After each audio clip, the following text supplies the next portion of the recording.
Hi, everyone. All right, I guess we could get started right off. All right, everyone, welcome to Weekly Sync number, is it number 5? Number 5, we're getting so far along now. So let's kick things off with this week's demos. Would anyone like to go first? We can go first, since we're number 9. Yeah, take it away. Can you share my screen?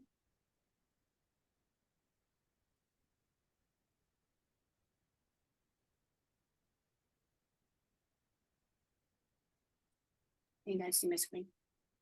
Yeah. Great.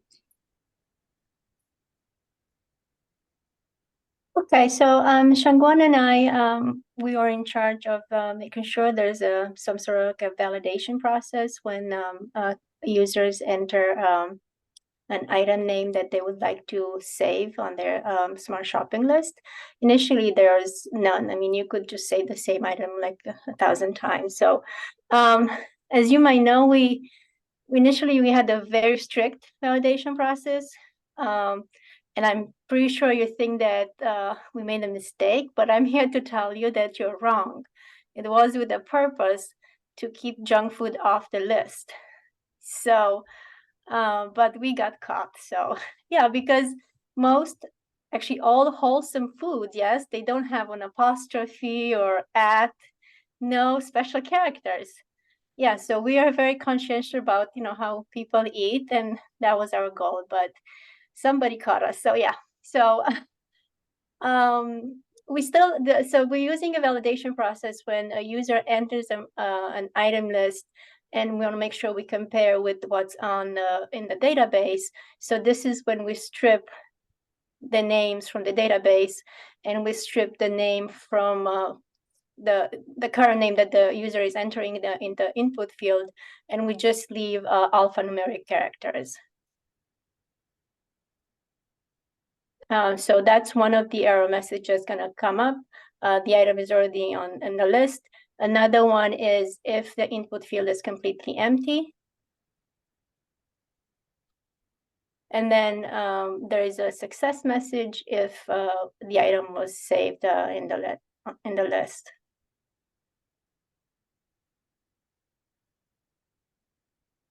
And there's another one to fail to save to database, but that's usually like if there's a backend issue, like I tried it one time. I was with my cat in front of the house, and I didn't realize I lost internet connection, so that it kept like popping up, and I wasn't sure why. I was wrong, and it turns out like it was because I didn't have internet connection. So that's one example.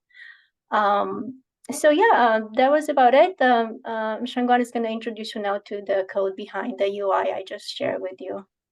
Thank you. Thank you, Karina. So in terms of the code, we first set up a regular expression for filtering out any non-alphanumeric letters. And then we normalize the input. So we compare the Unix code and also turn it into lowercase and replace any non-alphanumeric letters, and then compare that result with the list that we already have. And if it returns true, that means we have a repeated item. So that will bring the user to the second error message that says the item is already in the list. And then we use the trim function to compare like if there's any white space or empty, then the user will be prompted the item name cannot be empty.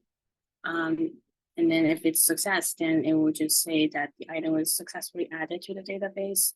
And in terms of the notification, we use a library called Toastify. So we imported that in the app.js first, and then we set it up in the add item that says it will pop up at the top center corner. And as Karina mentioned, we originally added that very strict special character filter, but then it's introducing that error that Aslan find. If you click the button twice, it's going to add the item the second time, even though the first time it's giving the correct error message. And first, we suspect it might be due to the Toastify library, but it turns out that because we included the regular expression inside the handle submit, and then in JavaScript, whenever they have like a regular expression dot test, it's going to filter. Okay, let's say if we have a backslash test, it's going to say, okay, I find one special character, but if we add that global search in the regular expression, then it's going to reset the state if there's no more special character matches. So it will turn the if else statement into a true, and then it will pass our filter and successfully add the item. So kudos to Aslan for both finding the bug and also finding the Stack Overflow solution. But it's good learning experience, even though we didn't use that at the end. But the moral of the lesson is do not add global search to any regular expression. Yeah, so that's our solution. Any questions? Sorry, Devin, I didn't mean to cut you off. No, Go ahead. My question was just regarding that use of normalize. Like, what was your rationale behind using normalize in this case? Yeah, so Karina, do you want to talk about that? If that's your idea. I mean, it's, very unlikely, but I know like in some countries, people use the keyboard with special characters. And so normalize kind of like made everything the same, So if you have an E with an accent, or somebody could just put the E, we'll take care of that. I mean, I shouldn't say very unlikely. Just because we don't use it doesn't mean other people in different places don't use it. So that's my understanding. I have to say that every time I have to normalize, I use the normalize method. That's my understanding of it. I hope it's correct. I know Shangguan also looked it up a little bit. So Yeah, that it's actually, also I used it. yeah, I think it makes sense because, I mean, maybe if you, in the case where you're using like predictive text on a phone as input, it may tend to automatically accentuate the word if it's like a non-English word. So yeah, that's actually a very good reason. Yeah, nice job. I was also wondering how you all decided about using Toastify for these error messages. Yeah, so I used it before in one of my personal projects. Before using Toastify, we actually set up an additional state of like submission status, and inside every if else statement, we have to change the state and also manually set timeout for 7 seconds. So I just thought it's a lot of both like not very clean code and as well as like not very obvious UI. So I thought like maybe I can give it a try, and I know Karina is all about accessibility, and it turns out that Toastify will also announce the message. So we don't have to add the Arial Live div at the end as well.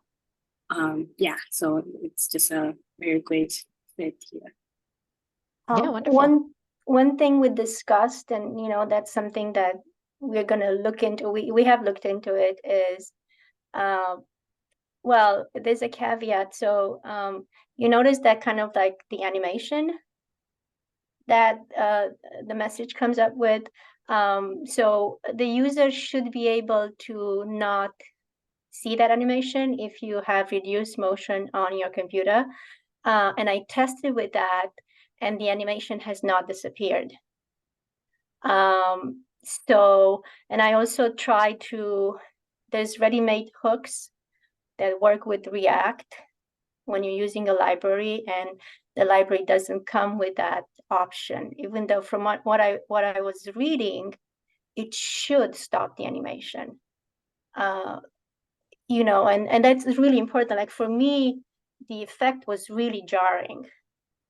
I'm on the spectrum, so for me, movement like that, animation like that, it's really upsetting if I use the computer. So that's something, again, we'll work with. I mean, the UI is really beautiful, and it just kind of like gives something special to the interface, but we do have to take care of the animation piece. Yeah, that's a really good point. That's not not everyone knows that about like reduce motion, that option to turn it on the browser. But yeah, that's an important one to consider moving forward, how to account for that. But yeah, it is really, really nice work, both of you. Yeah, I agree, and I also like because you have because you're aware of a lot of these issues, you actually bring a lot of this perspective to these things. I know like reduced motion is something that we're supposed to consider, but it's kind of always in the back of your mind where it doesn't seem to affect much people. But actually hearing that from a first-hand user that this is an issue, I think it's just good to be aware of these things, on any app or any project we're working on. I'm not shy I used to be shy, about sharing my own experience, but I think it doesn't help if I don't, and you're more likely to believe me versus if you just read about this and you'll remember this. Like for example, like websites where you have this like float in as you scroll new content. I can see that and it doesn't bother me. I have it on my own website. But when it's like really sudden, unexpected, I'll have to tell you, like after 5-6 tries, I had to stop and I couldn't use it. And I know that's my problem. And I want us, I want us to keep it because I want us to find a solution. And there has to be, but also to have this conversation, because if I just said in the beginning, no, we can't have this because this is a problem, then we wouldn't be having this conversation. And then it's a library, and also the message I want to send is that you'd expect that a library like this that everybody's using would have that option, but then also tells you about the state of accessibility when they're creating these components. Okay, and it could be just us not having found the solution yet, and but it could be also the library not having the solution. I don't know this particular library, but if it's open source and you all find a solution, that's also an opportunity for you to like submit to, a very popular library. So just something to keep in mind that, yeah, like Karina said, like there are issues with lots of libraries, and if you find them and find a solution, that's one of the cool things about open source is that anyone can make a suggestion of how to improve it. Yeah, totally. All right, Aslan, Raquel, you want to start? You all want to present? I know your issue isn't yet merged, so you all can present from your working branch in development. Yeah, sure, sounds good. I'm gonna share my screen. Let me actually see if that'll open. Okay, I have it open. Okay, so this issue is kind of tricky, like very tricky. It took us a long time because, like Devin mentioned before in one of our conversations, was that we're relying too much on the checked right as of now, and I didn't want to change due to all the issues that we added. I think I added with Shangguan as well. I didn't want to modify too much because we realized that we had also in the list item.jsx and in the list.jsx we were using the checked, so it would be a really big deal after we already spent a long time with this. But basically we added all this code here. So first we destructured the date created in here, and then the date next purchase. That's the difference between the last issue and this one. And per instruction and suggestion from Devin, we added this variable here, which made sense as we are gonna reuse that somewhere else, which is in this days since last transaction. So it made sense to kind of like avoid repeating ourselves. And in here, we try to first checking. So if it is checked, then if that means it is if the item is already bought, then we do anything that is inside of that. And it didn't work somehow because Shangguan and I had to update the items in here. It was not identifying the date last purchase, because we are just checking right here. So by us accessing before was coming as undefined, like I think Chase mentioned. So yeah, if we access beforehand, it was coming as undefined, so that was tricky until we got to the point, do you know what? Let's bring it here. Let's bring before the if statement and just create a variable and then just check through using that variable. So if checked date last purchased, then we do all this. And then we use what was requested, the to date, just transforming the date next purchase to date, which is just getting the timestamp from the timestamp to the JS date object.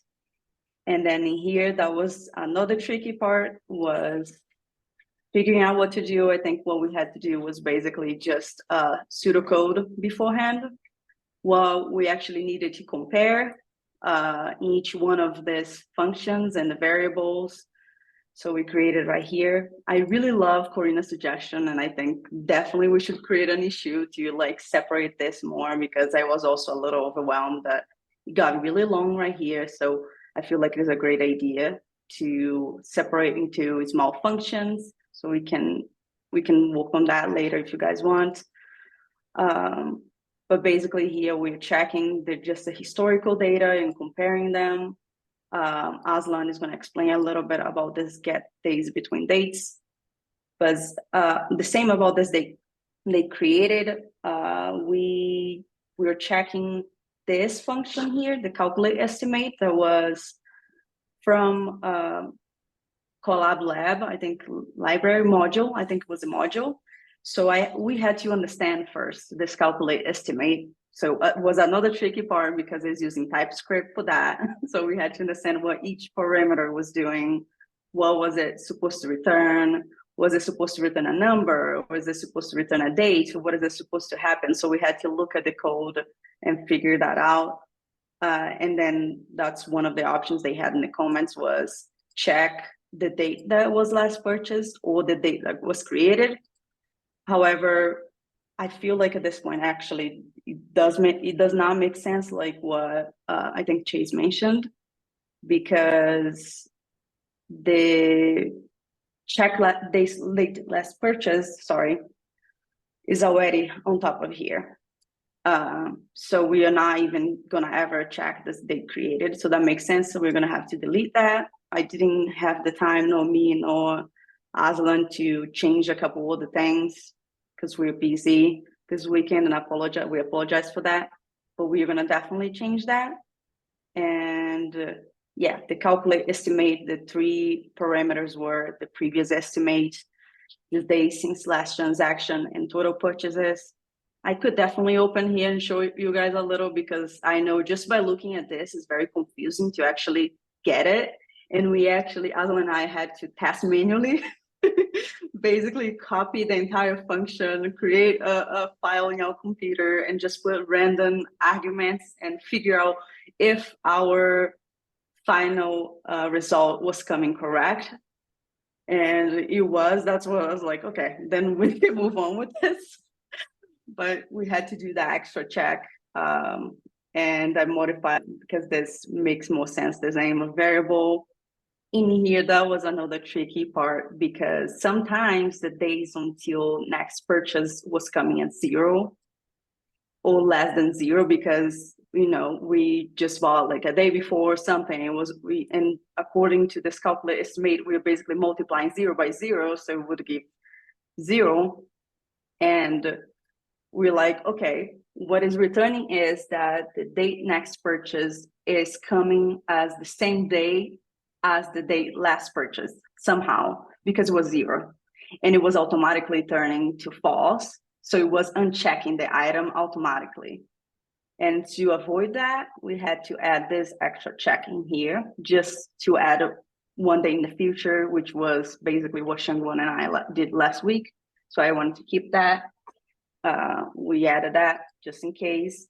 The same about here. We checked I think my test list had some items that we created like a month ago, and the date next purchase, I think was from a month ago, and even us clicking, it was something like that. That's actually one action that I need to do, is actually write down what we are doing, because that's one we committed this mistake, not write down why we did what we did, but was according to what I remember. I don't know if I'll remember, but this date next purchase was before the checked date last purchase, and somehow was still true, like forever. The item was still checked forever. It was not.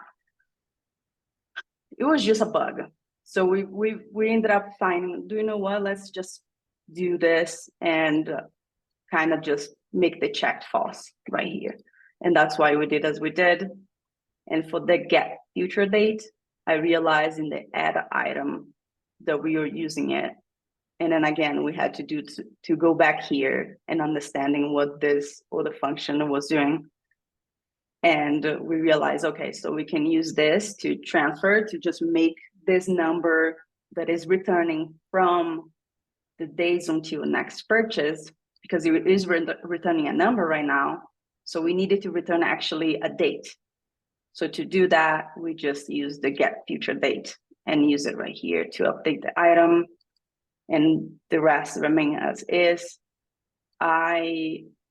Per Devin's suggestion, the else here was kind of like just repeating ourselves.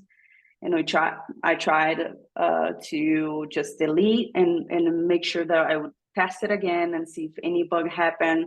So far, so good. What Aslan and I did right before here, and we noticed, is that the my test list is giving an issue, where we can explain a little bit when Aslan actually explain about this function, but basically it was returning straightforward this thing, the console.log. This whole thing was returning all the way in the my test list. And then we did, do you know what? Let's create a new list and let's do the test. And then it is no longer showing here in the console.log any of that. But it was like crowding here of console.log. This is an object, and then there is an object, and the catch error was going on. It was a whole issue. I'm like, what's going on? So we had to we just figured out that my test list as of now is giving us issues. So that might be a better idea to not test with that one for the specific function. We still didn't figure out what it is. But yeah, as of now, it's just as is. As we can see, the previous estimate is returning as we added for the first time the item. We chose the second option for the 14 days. And then the day since last transaction is today, because we just clicked the item. And if we go to the database orange juice, hopefully I can find. If we go here, then it's comparing to the date next purchase, including the time. So that's it for my part. I'm gonna pass to Aslan now, and then he can explain a little bit about the get days between dates. Thanks, Raquel. Sure. Yes, as Raquel explained, somehow mysteriously, when we use any other list as well as a new created list to test the functionality, everything works perfectly. But the my test list throws an error for some reason. I'm not sure if it's the data structure of the documents in the collection for the my test list. We didn't figure that one out. But anyways, yeah, the majority of the things are happening in the Firebase.js that Raquel walked you through. Simply in the dates.js utility function, we are passing the start date and the end date arguments. And basically, we are calculating the amount of dates in between these two, as long as each of these are an instance of a data type. If not, if it's a null or if it's undefined, it goes to the else piece and returns this console.log statement. And we are also, I guess, Devin caught that in the comments, that we are using math.absolute just to make sure that the subtraction returns a positive value, no matter of the, just returns the difference between the dates. So this is just a simple utility function. But the issue itself was a tough one. Yeah. Yeah, this apps here was Shangwan's suggestion. It was amazing because I was also trying to figure that out, and I didn't know about the existence of this meta apps. So that was good. It made me go ahead and read about it. But it was kind of good, this issue. It made us think a lot, and I learned a little bit more about dates. I'm terrible at it. But yeah, so if you guys have any questions, if I explain too fast, please let us know. I would say don't feel bad that dates are tough. It's not you, it's dates that are tough. You all did a really nice job working with some really tricky bugs. I left a comment in the chat, but the console logs that you were using were really really nice and contextual. It gave you lots of useful information. I think that's some really impressive debugging skills there. And it's weird that the my test list is being different, but since that was the first list we had, my guess is it's something to do with like what properties were there when we first started, maybe have changed or something. Yeah, it's weird, but we can look into it some more.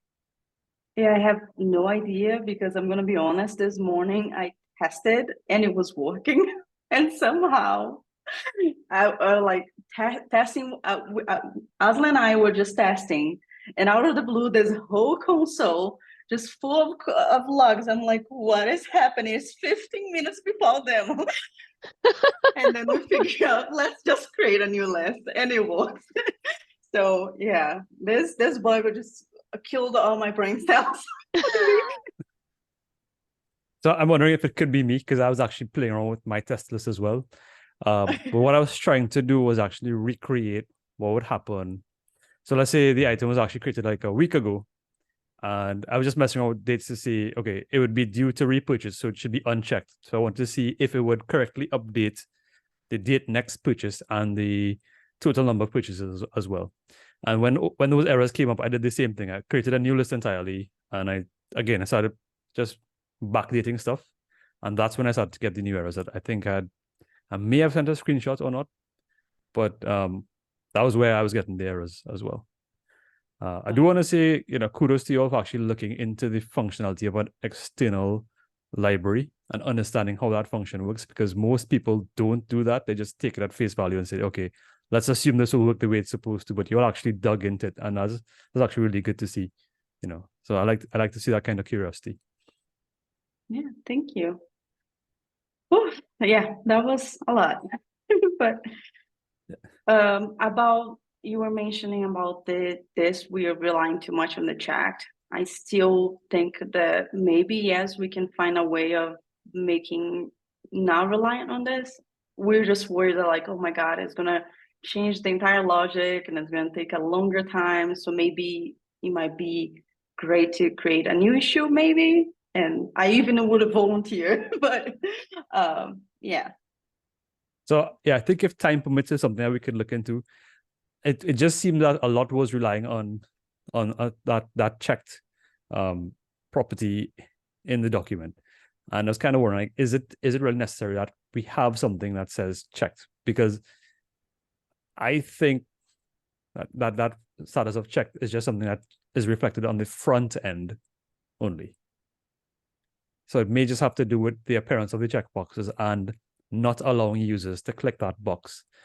In which case, if an item is checked or not might be more dependent on the actual date or one of those dates within the document. So it is something that could be something that we could probably look into. Just that it seems like that one checked status is adding like a lot of complications, because it's a lot of things are kind of tightly coupled to it as a result, and that's why we're having to add all these extra if statements to compensate for it. Yeah. It was like there's here in the list item, and I'm like, if we change, it's gonna modify the whole thing. And I think what Shangwan and I thought about it, and she can correct me, but it was more like when it is checked, then that means the item is bought, and then that's how we thought. the very least, for what I remember, she can correct me. And then that's why we added this chat, but then now the whole thing is relying on that. So I have no idea what we can do. But anyways, I'm gonna stop sharing, and of course you guys can still ask any questions. Yeah, so I think we could continue work on that this week. I think we're very close to finishing off. But yeah, we'll discuss that further in Slack. I want to pass it over to Caitlin because we have a learning module this week as well. So Yeah, all right, let me go ahead. So today we're going to be doing one of my favorite learning modules at TCL. It's about communication for devs. You all should be seeing my screen now. Let me know if you don't. Cool, thanks. So yeah, communication for devs. If y'all don't know, my background before I became a software engineer was in like linguistics and language access and language education. So I really, really, really believe that communication is key. And I think we all kind of are in agreement about that here at Collab Lab. Communication is essential for collaboration, and that's kind of what we're all about. But to kind of start us off, I wanted to ask you all, as developers, what do you think are some forms of communication that we utilize? So for example, we've talked about how like Slack as a form of communication is an easy one. What are some other forms of communication that we utilize? Either text-based or like audio-based. The comments that we leave in our code. Yeah, that's a really important one. Comments in the code. Nice. Anyone else have any Meetings. thoughts? Meetings? Yeah, very, very true. Stand-ups. Mm-hmm. Stand-ups. Nice. Cool. Yeah, those are some great ones. So we've got a ton. So here are a few examples of types of communication tools that we have at our disposal. Some that we mentioned, we've got like comments, Slack messages, meetings like retrospectives, our demos that we do in these calls, pair programming, there's a lot of communication, comments on people's pull requests, the descriptions that you write on pull requests, your Git commit messages are communication, documentation, I think that's everything on here. So there's a ton, and you all are doing most of these things already. We're just going to focus today on 3 forms of written communication that are quite common. So these 3, so documentation, pull request descriptions, and comments in code, which are 3 things that you'll use a lot in your arsenal as developers. And so for each of these, we'll talk about what it is, why we need it, and how to use it effectively. So we'll start off with documentation. Does anyone want to tell me what I mean when I say documentation in this context? Or maybe an example of documentation that you've used as a developer. I'll say the README and the pull request description that we write. Yeah. Yeah, READMEs are a great example. Yeah, pull request descriptions, we'll get into a little bit more detail in a few slides from here. But there's also things like MDN is a really common source of documentation, or if you're looking into accessibility, something like WCAG or W3C have really extensive documentation. If you're learning a new library like Toastify, you might have to look for their documentation to see, okay, how do I install this new library? What are the different options I can send for using this library? So things like that. So there's a lot of documentation out there. Some of it's better than others. You tend to notice when it's bad and not so much when it's good. But documentation is really helpful it's kind of like a manual often, right? So when you have that form of documentation that is like a step-by-step tool to follow or a reference guide to follow as a developer. What are some reasons why we want documentation or why we want to write documentation like that, those kinds of user manual types of documentation? To help people who will read our code, and yeah. Yeah, For sure, to help other people, to help ourselves too.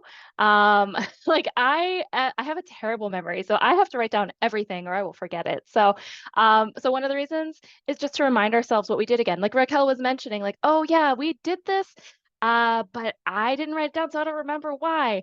That happens to the best of us. It happens to me all the time. If I don't write it down, I will not remember. So writing documentation is a great way of just kind of making sure you have that information to reference. And then, of course, writing things down also helps you to learn. We've talked about that in the context of writing a blog. It's also great in the context of writing documentation. If you write clear instructions, it just kind of solidifies in your mind exactly how to do something. It's a great tool for revisiting big decisions. If this is like your team's documentation, it can be like, oh, why did we decide to use Toastify again? Oh yeah, these were the reasons. Or why did we want to do this refactoring? You can have documentation that kind of lays out all of the thought process behind something. Very useful for onboarding new team members. That's kind of like what Raquel was getting at, right? If you have someone who's trying to use some kind of tool, you don't want to have to repeat it for every single person who's going to be using it. You can just have one resource, and then if they have questions, they can ask you. But it streamlines things for everyone involved. It also avoids a monopoly on institutional knowledge. So if you have one person on your team who knows everything about this one area of your app or something like that, and then they win the lottery and they leave, are you all going to be okay? Do you have a way of knowing everything that was in their brain? Have they written it down so that you all have access to it? If you are that person and you try and go on vacation, are you having to answer Slack messages all day because you're the only one that knows something? Like, that's not good for anybody. You want to make sure that you can have experts on your team, but you want to make sure that everyone has access to that information in some way. And because the last reason is it empowers all the team members. Everyone has access to the information, even if they're not necessarily considering themselves the subject matter expert. They have access to the information to make sure that they can contribute in a meaningful way. So yeah, documentation is super useful for lots of reasons. As for the how, just a couple of tips for writing really useful documentation. These are two really good kind of things to keep in mind is that you want to balance these two things. You want to write for the person who has the least knowledge on a topic, who knows the least, so that it's really user-friendly, very beginner-friendly. At the same time, you want it to be optimized for the person who just needs a quick reference. So someone who knows the basics can easily jump to the useful information for them, right? So if they say, okay, I know how to get set up and everything, I just want to know specifically like this one implementation thing, I can skip ahead in the documentation. So doing that through formatting. So making sure you have all of the useful information, but formatted in a way using bullet points and headings and things so it's easy to jump to the part that's relevant for you. And this is just an example of documentation, which is React router documentation, right? So this is really useful because if I am just getting started, I can say, okay, I'm just going to start at the very top because I don't know anything. So I'm just going to read from the top. But if I'm like, oh no, I actually specifically want to know how to use this create static handler router, I'm just going to jump to that page, and there's really helpful like code blocks in here. So it's very easy for me to follow along. So it's just one example of how to make it really user-friendly writing your documentation. Any questions about documentation? Cool. All right, we're going to jump to the next one, which I believe is pull requests. Yes. So pull requests. You all know what pull requests are. Does anyone want to remind me what a pull request is? Merge to the main request. Yeah, exactly. When you've written your code and you're ready for it to be merged to main, you're going to write a description with information for the rest of your team when they're reviewing your code. Ideally, some people don't write very meaningful pull request messages, and then it's more difficult to review their code as a team member because you don't have any context or anything. This team has been rocking it with the pull requests. They've been beautiful. What are some reasons? I guess I kind of already covered that actually. But so we want our pull requests to be giving the reviewers context on your code, which you all have been doing a really nice job of. Because it just, if you just see like a few code changes and you just see the diff and that's all your context, you have to do a lot more work to say, okay, what is this change going to do? Why are they doing this? And just making a lot of guesses. Laying it out is really helpful for your team member to review. And another really useful point for anyone that's on the job hunt is that a big part of interviewing is talking and walking through your code. So having a robust PR description helps you remember what you did. So this is kind of like a cheat sheet for you also. If you're going into an interview, you can be like, okay, I remember that dates were so hard. Let's review like what I was doing with the dates and what went wrong and how I fixed it. And it's kind of like a little mini study guide for you about what you did, why you did it, what changed, and everything like that. So again, all of these different forms of communication, it's a benefit to your team and it's a benefit to you as well to remember what you did. And then as far as some quick tips, again, this is all, I think you've all been doing a great job of this. Screenshots, GIFs, and videos. You all have been doing this with your before and after, and it makes it so much nicer to review because it's very clear, like, okay, this is the particular part of the app that's changed. And I can like easily see, and I know what I'm looking for when I'm reviewing the code. If there's any like links to resources or code that you referenced, that's also a good thing to include in your PR. And then this is a really good point. I don't know if y'all have been doing this or not, but when you create a PR, it's a really good practice to kind of create the PR and then pretend that you are reviewing the PR. Just look through the PR and make sure that everything makes sense. If you see something where you're like, oh, this is actually something we wanted people's opinions on, you can leave a comment on your PR before anyone else has. You can totally leave comments on your PRs too to just highlight, oh, we really want you to pay attention to this part when you're reviewing, or something like that. And also just to make sure if you accidentally left a comment in that you didn't mean to, you can quickly remove that so that you don't have to waste back and forth with someone of making a request like that you can easily do yourself. And we've also talked a lot about keeping your PRs small and narrowly scoped. Again, having one context for your PR just makes it easier for everyone to wrap their head around and to review efficiently. And then if you have another issue, you can make another PR. There's an example of a PR description, but you all know what they are because you've been writing them. So keep doing that. These are all these are things that will make you stand out as a developer because a lot of people don't put time and effort into writing a pull request description, but putting in the time to do that saves everyone else the time of building context for themselves. So it's a really, really useful thing to do and to continue doing. Any questions about PRs? Yes, I do have one. When Yeah. do we know if we are just exaggerating our PR? Because I'm never like the midterm is always all very little too much. So when do I know if I'm not explaining too much and it's going to be too long? Yeah, that's a good question. I think that, honestly, I feel like having more information is better than not having enough information, but also keep in mind the point from earlier about where we were saying for documentation, I can go back to that slide. Here, we want to write for the person who knows the least and optimize for the person who needs a quick reference. We can kind of use this rule of thumb for PRs too, where you have a lot of context. If someone wants to really deeply understand something, you have it there, but you're going to format it in a way that's easy for someone to just jump to what's necessary for them. So just like you all use headings in your PRs to make that easy, and bullet points and images, it just makes it really easy for someone to, if they want to read all of it, they can. If they don't, they can skip to the part that's useful. So here we are. But I think also you can get a sense from your team. It's going to vary from team to team what's the norm. And if you want to ask for feedback from people on your team, or just kind of get a sense of like what's normal.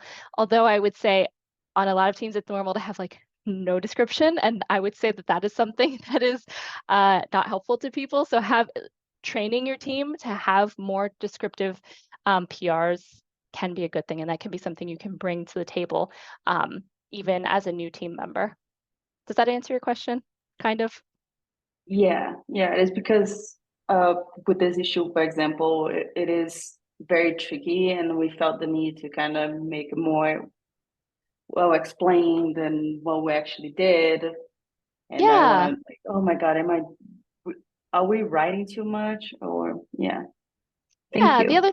Yeah, sure. The other thing is, for example, in this particular issue, if you write your description and then as you're reviewing your own PR, you can like comment on different areas of the code, like leave a PR comment on areas of your code saying, oh, okay, this is what was happening here. This is the process we went through, just to like keep it more clear what your comments are about, like kind of scope it to particular blocks of code. Because yeah, it's easy to write too much. So another skill of writing is like knowing how to edit it down, but that comes with practice as well. I think it's very normal to be a little bit more like a little bit wordier as you're getting started, and you kind of learn what is the most important information and you start to edit down yourself with practice. Okay, thank you. I think that's a fantastic idea. The one to add comments. Thank you. Yeah, great, of course. All right, so our last little topic here is comments in code. You all have been doing a great job of writing comments in code. This is another example where it's easy to kind of write a lot, and then you all have already identified as an area to work on is we want to edit down our comments to just what's essential. And we kind of want to remove the ones that are not necessary anymore, which I think is great. You all proactively identified that within your code. But sometimes we do want to leave comments in our code. It's to help your team get more context while they're looking through your code, right? If there's a particular block that's a little bit tricky and you just want to give them a little bit of context to understand why you're doing that, you can leave a comment there. Sometimes you'll hear the argument that code should be self-documenting. Yes, this is true, but sometimes you need the decisions about why something is happening the way it's happening, right? Maybe someone can read your code and understand what is happening, but they don't understand why you're doing it that way. So I don't agree with people that like don't believe at all in code comments. I think sometimes they're very useful and very actually good practice to include. And so again, this is another thing where as you become more comfortable with things, you'll kind of start to edit down where you find comments necessary. But I think it's a good practice from the start to over communicate and then work your way down, because some people are kind of on the opposite end of the spectrum where they just don't have any comments and don't have any PR descriptions, don't write any documentation. And I think that's bad, because as developers, we're constantly communicating with each other, not just with our computers. So writing these kinds of this communication is really helpful. And then just a couple of tips for how to write comments.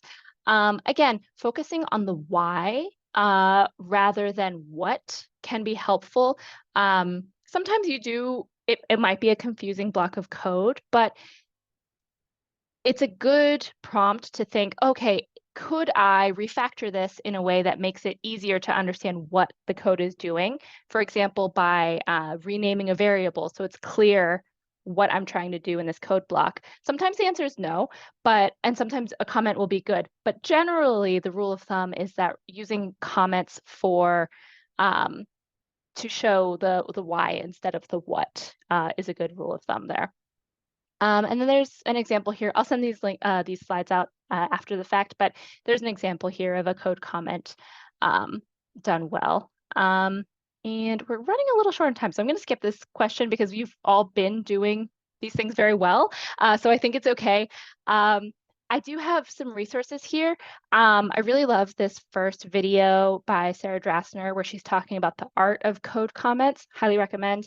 And there's also a lot of resources here if you're interested in learning more about effective communication as a developer. So I'll send those out afterwards as well. I'm going to go ahead and any questions about anything that I was talking about there? Yeah, really just keep doing what you're doing. And there's some tips to kind of level up, but I think you all have an amazing foundation for all of this technical communication. All right, I'm going to stop sharing and I will pass it back to Devin to look at our issues for the week.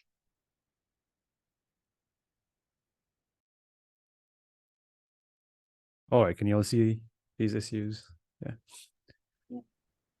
All right, so the bad news is these are the last two issues that you'll work on as pairs. The good news is they're two very fun issues to work on. So issue 11, as a user, I want to be able to delete items from my shopping list so that my list isn't cluttered with items I don't want to buy in the future. So this will help with our test list, especially we can clean those things up. So users might make a mistake when entering an item or decide they don't want to buy an item again anymore in the future. And allowing them to delete that item helps them to keep the list tidy. So the acceptance criteria would be the list item component now renders a button that allows users to delete an item from the list when clicked. Clicking the delete button should prompt the user to confirm that they really want to delete the item. So just good practice with respect to UI. And the delete item function in API/Firebase has been filled out and deletes the item from the Firestore database. So there's just some notes, but it just again speaks about the option to protect users from destructive actions. So you want to give that prompt to say basically, are you sure you want to delete this? And as a note regarding accessibility, it might be tempting to create your own modal dialog to handle confirmation, but modals are fraught with accessibility concerns. So consider using a simple JavaScript confirm dialog. All right. Any questions about this issue?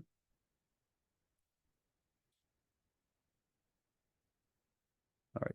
And issue number 12. So as a user, I want to view a list of my shopping list items in order of how soon I am likely to buy, how soon I'm likely to need to buy each one again so that it's clear what I need to buy soon. So sorting items by how soon the user might need to buy them will make it easier for the user to identify what they possibly need to buy, which will in turn will help them better plan their shopping trips. So to that end, we want to sort items into 4 possible groups according to how urgently the user should buy them. So first group, need to buy soon, so 7 days or less until the next purchase. Need to buy kind of soon, so between 7 and 30 days. Need to buy not soon, so 30 days or more. And inactive, so more than 60 days have passed since the last purchase. To implement this feature, your team will need to create some new UI elements so the user knows how the items are sorted and write logic behind the scenes to perform the sorting action itself. Read the acceptance criteria and our notes carefully. So let's get to that. Acceptance criteria. So the items are shown with an indicator that tells users that they should buy the item soon, kind of soon, not soon, or that the item is inactive. The urgency indicator should not rely only on color, right? Because we want to bear in mind accessibility. Some users may be colorblind or not able to identify contrasting colors.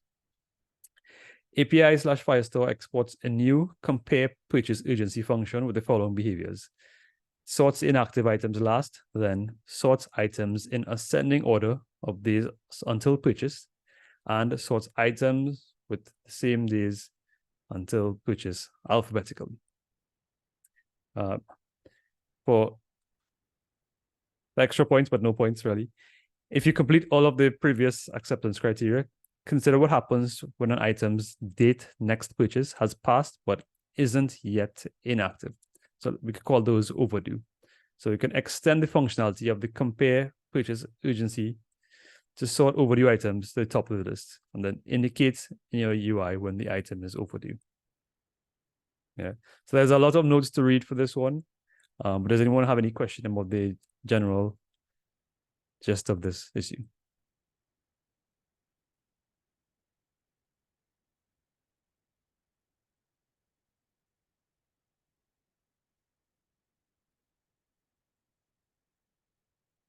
right.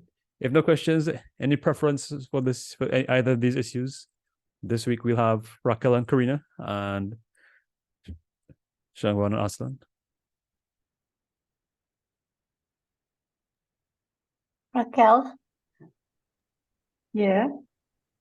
what do you feel about the first one or the second one? First one sounds straightforward. I need straightforward now. Okay. All right. Okay, we'll go with I'm the traumatized.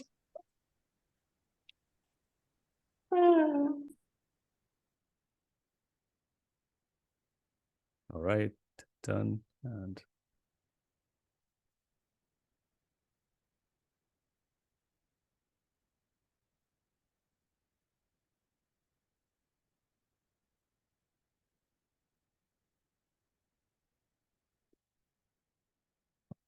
all right, done. So I mean, this one is a bit algorithm heavy, so feel free to reach out in Slack if you all need advice.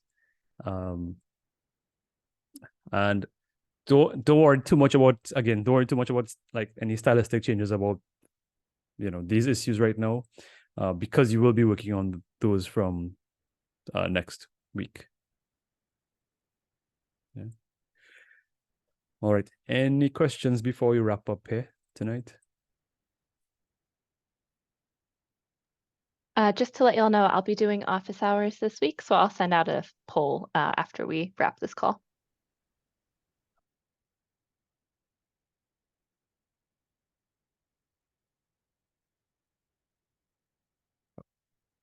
Karina, had something you're gonna ask? I saw you muted that temper. No. Okay. I was just saying, okay. Yeah, okay. It's like I like the meetings kind of like, the week has ended. It's just such a, I don't know, and then we start tomorrow. So I'm gonna miss these meetings. Don't worry, we still have a few. We still have Corella I know, afterwards. I know. We'll be around. This is how my brain is, I always see the half empty part of the glass, just, oh, it's almost over, so. Yeah. All right. So if no more questions, I guess we could wrap it up here for tonight. Yeah. So see you all in Slack. Have a good week and happy coding, everyone. Bye, all. Right. Thank Thank you. you. Bye Bye. bye.